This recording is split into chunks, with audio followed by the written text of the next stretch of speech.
into directing and talking about that a little bit more. It sounds like you have a story about replacing a director. Yeah. So this is my longer story, I think. And that I love that your note for this story is replacing a director because that's only where the story starts. Oh, I love Okay. it.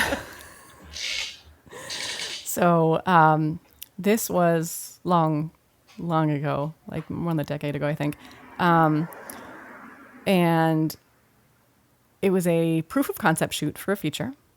A friend of mine who is a writer had written the script and she was producing it as well, her first time producing anything way back in the day. And so she had hired this director who, you know, she'd never worked with before and I'd never worked with before. And she hired me as the AD for this. So it's a pretty small shoot, you know, just a proof of concept for an indie feature. And so I showed up that day, first time meeting the director, and some of the crew I'd worked with before, some of I hadn't. But so I show up, meet this director, and the director, it turns out, I think what had happened, because this producer was a first-time producer, she had hired this director, and the director had kind of told her, well, like, I'll just bring everything and take care of everything. And he really didn't. So he had brought himself and two other crew members, a gaffer and a DP, and then like just a handful of old janky equipment. So like he had some lights and stands and whatnot, definitely not enough sandbags for any of anything, definitely not enough crew to set up any of anything, like, but that's what we had to work with. So we had, you know, that, and then like me and a couple other crew members and, you know, sound person and all that. And so we had a very small crew, not enough gear, not enough sandbags for all the light stands, not enough of anything. And we somehow are trying to make it work. As the day goes on, it turns out this director is not great at working with actors. Like, it's just not going well. And this skeleton crew with this skeleton gear is this is not turning out well either. There was a certain point at which a hot light started to fall, almost fell, and just almost fell right on top of our lead actress. And thankfully somebody rushed in and grabbed it at the last minute. But it turned out like that stand was not sandbagged down because there were not enough sandbags, and this crew was just a very lackadaisical crew that had just decided not to. And it was just a bad scene overall. And I'm ADing this, trying to keep it all on time and you know, make sense of some of the chaos. And it was just tough. It was a tough day. And at the end of this day, the producer calls me and she's like, I recognize that did not go well. And now I'm looking at the dailies and they're also not good. And I know I need to fire this director, but I don't know what to do. And I was like, okay, you go ahead and fire him. I'll direct it. She's like, okay. And I said, I will get you more crew and more gear before tomorrow, because this is a 3-day shoot. So we had 2 more days of this 3-day shoot. And then we had to reshoot what we already did too. So really we had 3 more days. And so I said, just hire me as the director. I am also a producer, so I'll get you your gear and the crew that you need to make this thing happen. So again, this is a common story, quick turnaround. We're gonna go ahead and crew up and gear up in next to 0 time. By the next day. Sandbags. Yeah, by the next day. Yeah, it was by the next day. Yeah.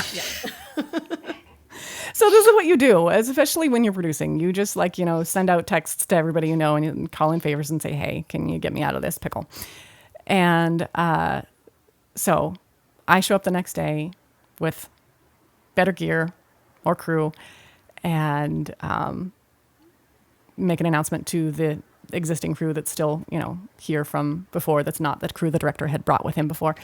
And I was like, hey, so I'm directing this thing now. Change of plans. And so we shoot the next couple days, and it actually goes really, really well.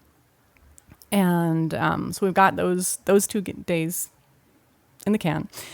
Was it a weird And adjustment for like the actors and everyone switching directors, or were they no, all just like glad? they were relieved. Yeah. The Yeah, I was gonna actors were say. relieved. And the actors, thank goodness, they were also actors that they were friends of mine. Oops, they were friends of mine that I knew well from, I used to also manage an acting studio. So I know a lot of the actors in town from being an actor myself, managing an acting studio.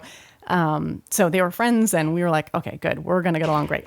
And so those next couple days, I directed it, went really well. Everybody's happy.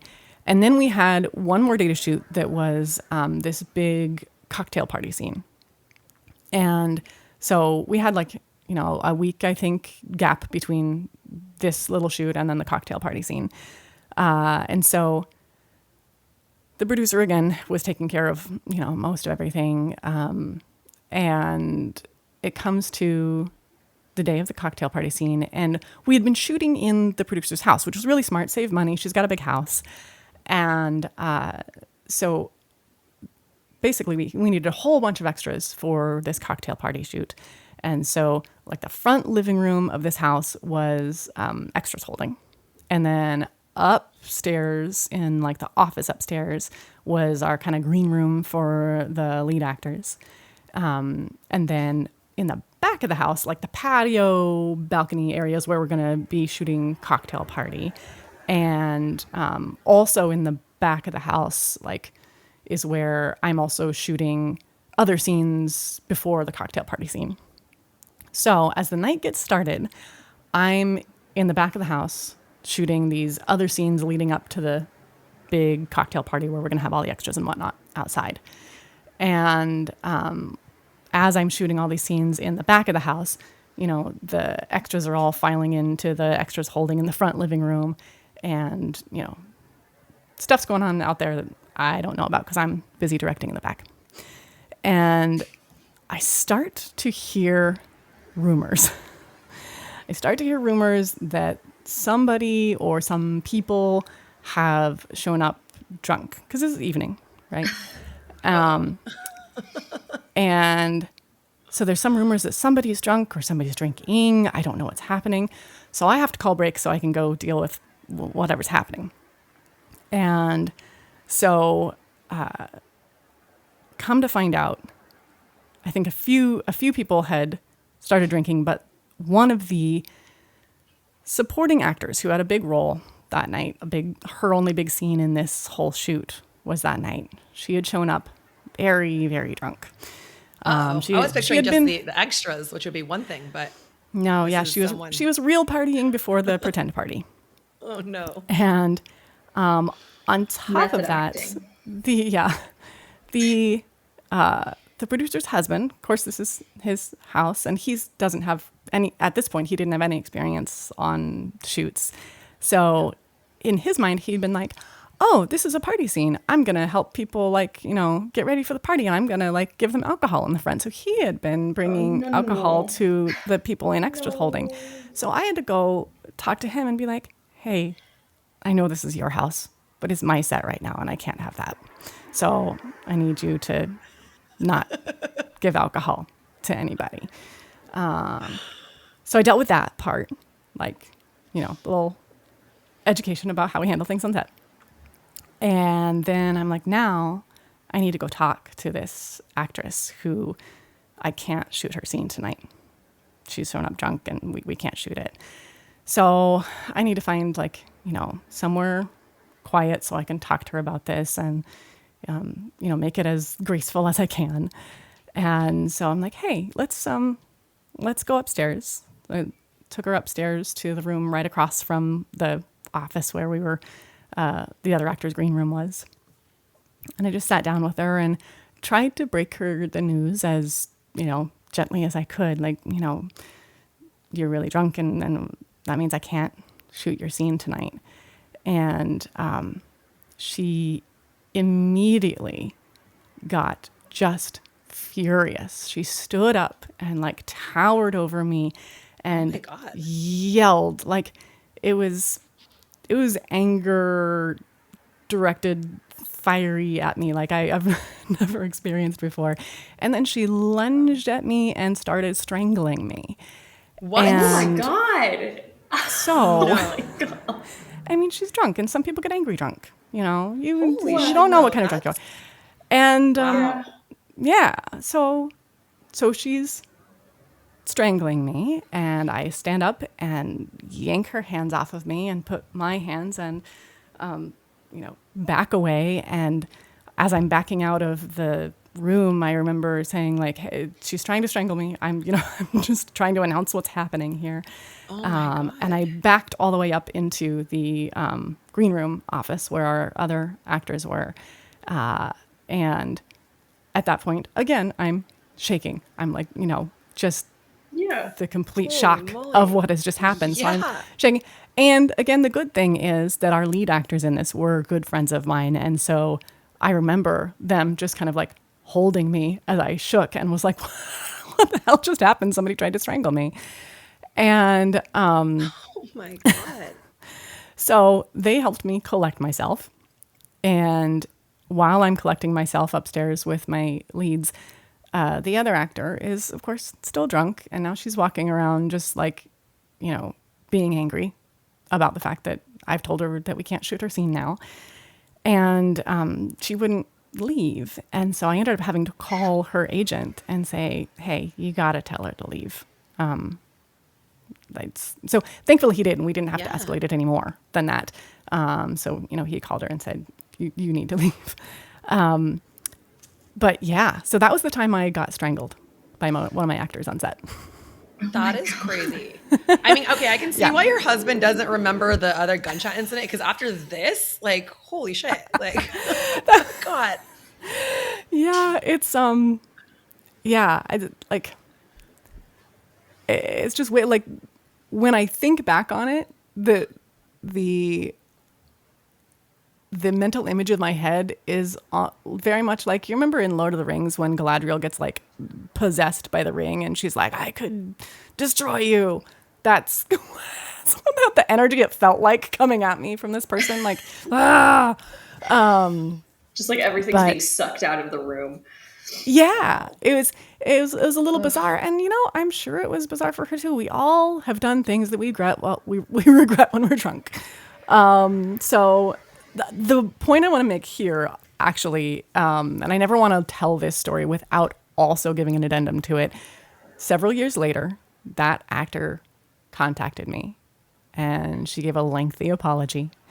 And we ended up working together in the sense that I edited her acting reel for her.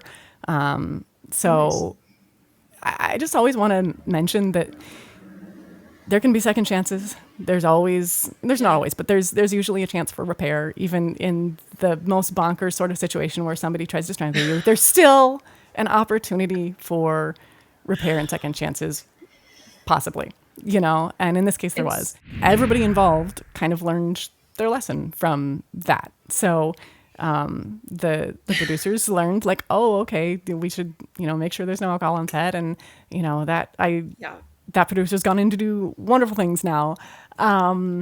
So yeah, it's everybody learns and grows, and hopefully you are able to work with those people again, and they have learned from the past, and now you can have a better working relationship because of whatever you went through together. Even if it was a contentious thing, even if you got so mad at that person and they got so mad at you, hopefully that can be repaired and you can work together in the future. The only people that I would not work with again in the future are the people that don't learn from their mistakes, that don't try to repair afterwards, because most people, I would say, have enough good intent going into this that they're not trying to cause chaos. Sometimes we end up doing it because we're all under stress. It's such a stressful thing. Every part of filmmaking is stressful, and that stress can bring out some weird instincts in people. In this case, it was stress plus being drunk. Some cases, it's stress plus being on a night shoot and being just totally exhausted. I've seen people that I've known for a long time lose their shit in a way that I've never seen before on set, just because of the stress of being on set. And again, in those cases, you can repair afterwards and be like, hey, I wasn't being my best self. You weren't being your best self. Let's talk about it. And then we can work together again. But the only people I wouldn't work with are the people who don't do that afterward. Yeah, who didn't have good intent to start with. I love your Yeah, perspective that on makes that sense.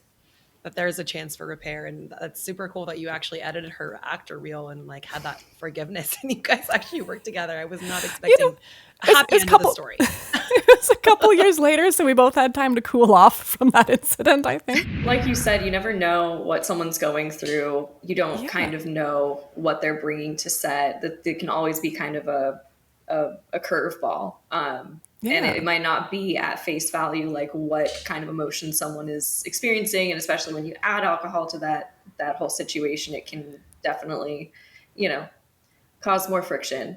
Yeah. But I think it's great. I think it's kind of like very telling to storytelling that like, there's this kind of reconciliation after conflict and two people growing, and like, what is the hero's journey other than that?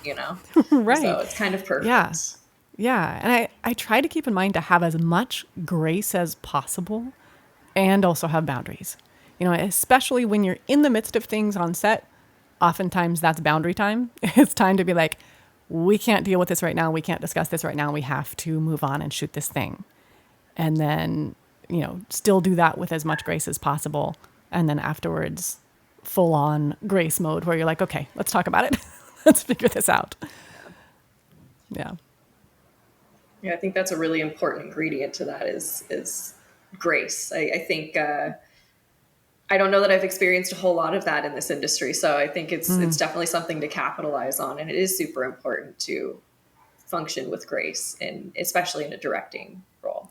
Absolutely. Yeah, and that's honestly one of the things that I preach as a directing coach is as the director, you set the tone for your entire set. And that makes a huge difference. It makes a difference in the morale for your crew, and it makes a difference on what you get on camera. Because your actors, who are standing there on camera just a few feet away from the crew, can feel the energy on set. They can obviously hear all the conversations that are going on, and so they know, what's happening and what the vibe is. And if you've got bad morale on set, you're not going to get a great performance on camera. So part of your job is not just, you have so many jobs as a director.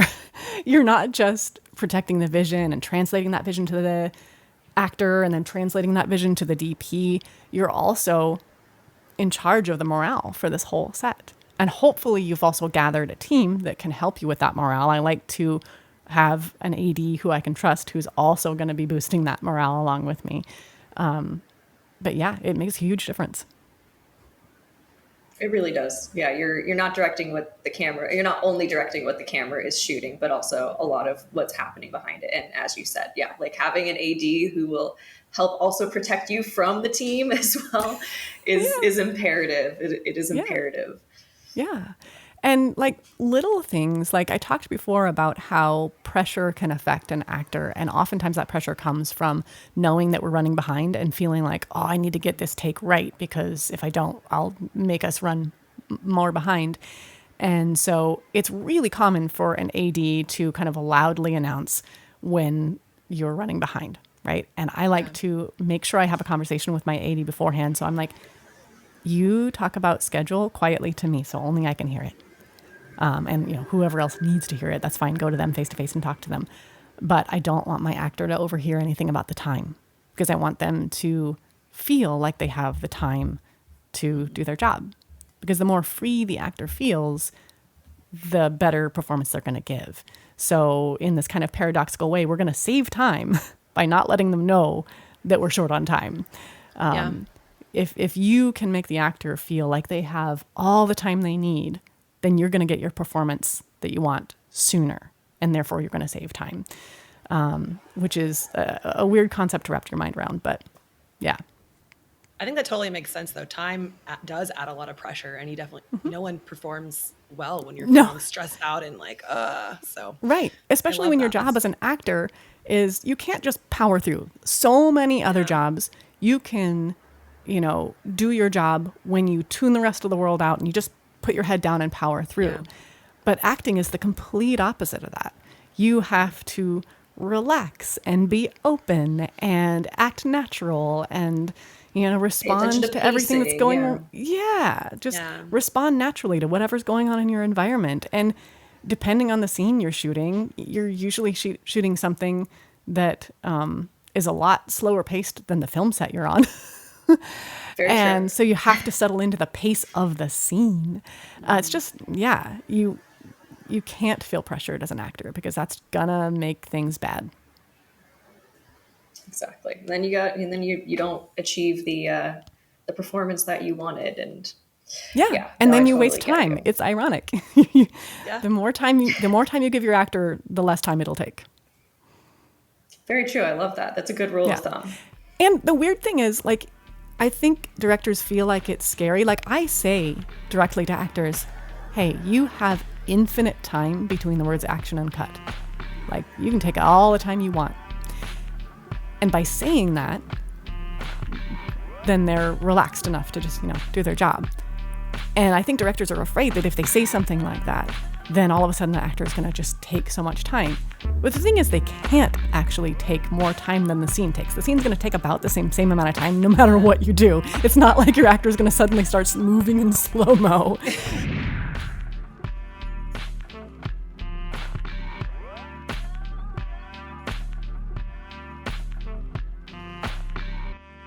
No longer